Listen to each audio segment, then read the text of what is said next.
The sun has got his hat on, hip hip hip hooray. The sun has got his hat on, and so has Rog.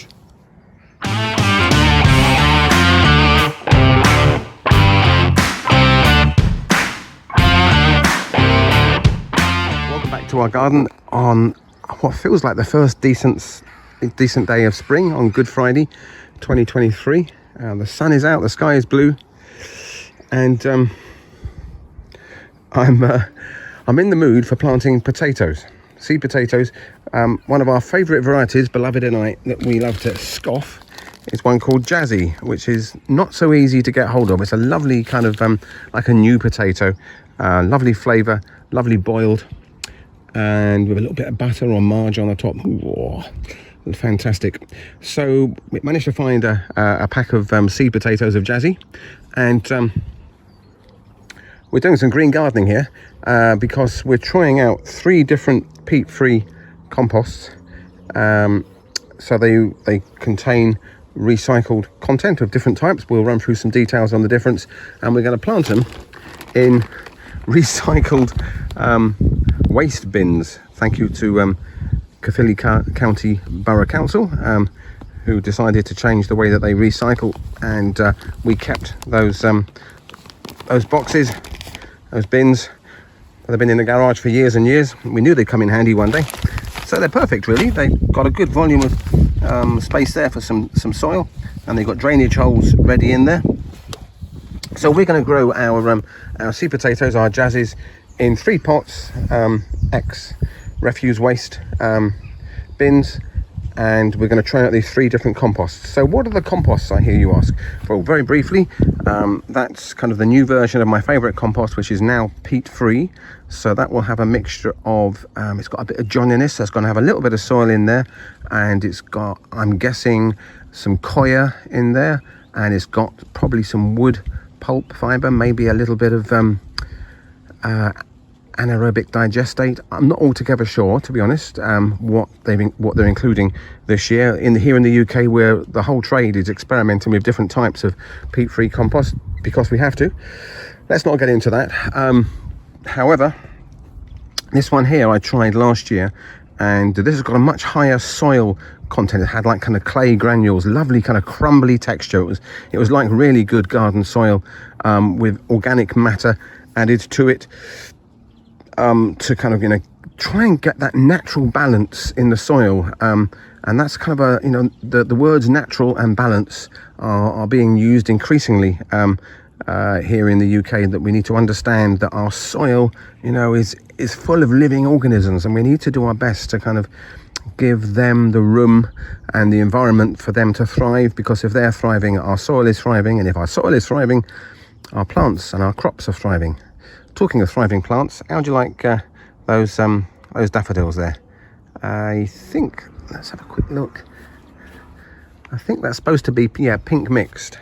So they're kind of more salmon, I guess, than pink, but they look lovely, and we kind of dot them around the garden as they come into flower to add some colour. And then this one here, the wool compost, one of my kind of favourites, because all the ingredients are from the UK. Those other composts there will include ingredients that have to be imported from, well, the coir comes from India or Sri Lanka, and the wood pulp comes from probably Europe, Germany or Poland or something like that.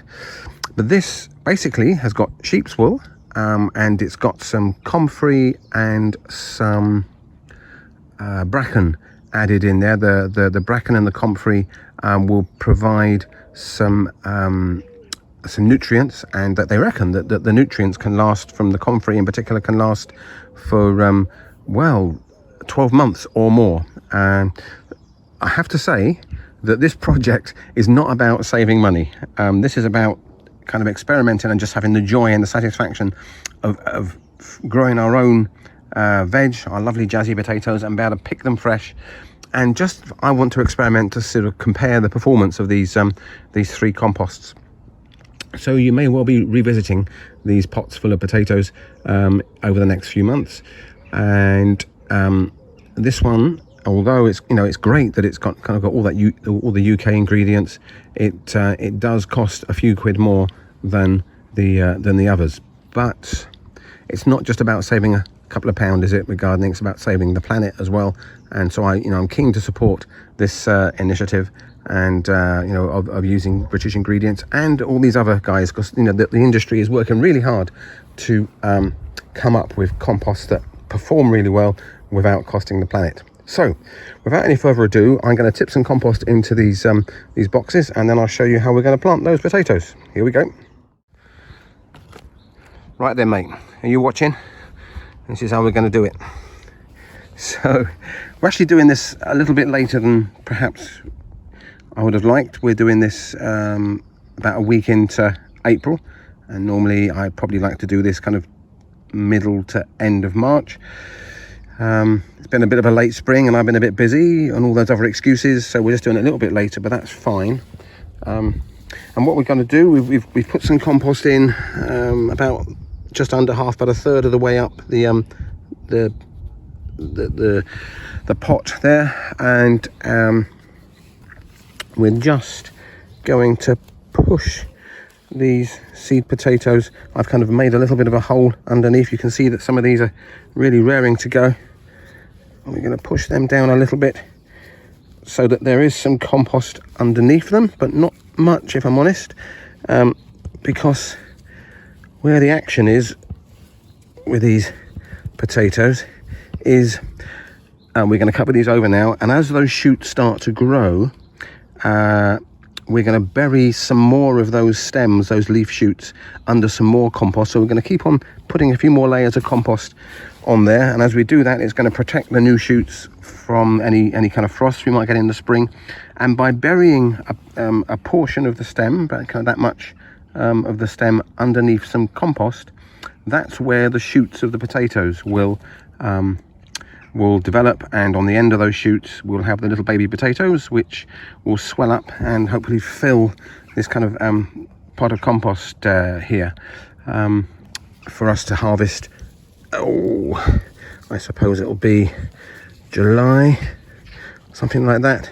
We might start picking some in July. So you can see I pushed them down a little bit, and then I'm just going to cover those guys over with a little bit of compost, and you'll be surprised how quickly they're going to shoot. I think in about a week, 10 days, we'll have leaves coming through there.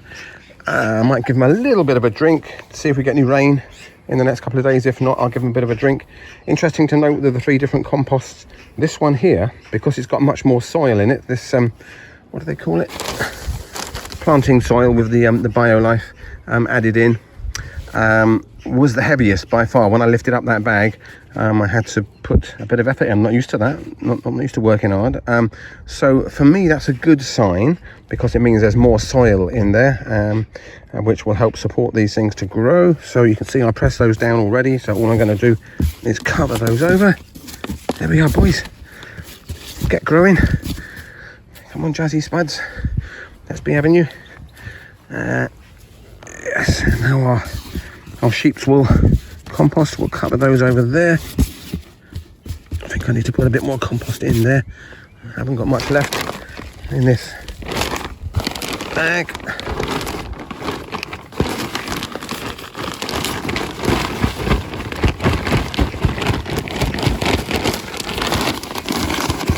There we are.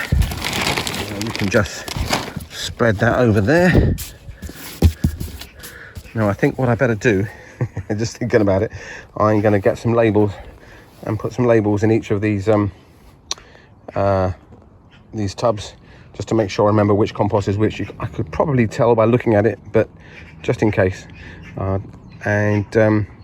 we go. So we'll leave them to get growing, and we'll keep you posted. And if you fancy having a grow at your own potatoes, and you're looking at this video in spring, get down to your local garden centre. You might still be able to pick up some seed potatoes and get them in, and let's compare notes on our potatoes and our composts.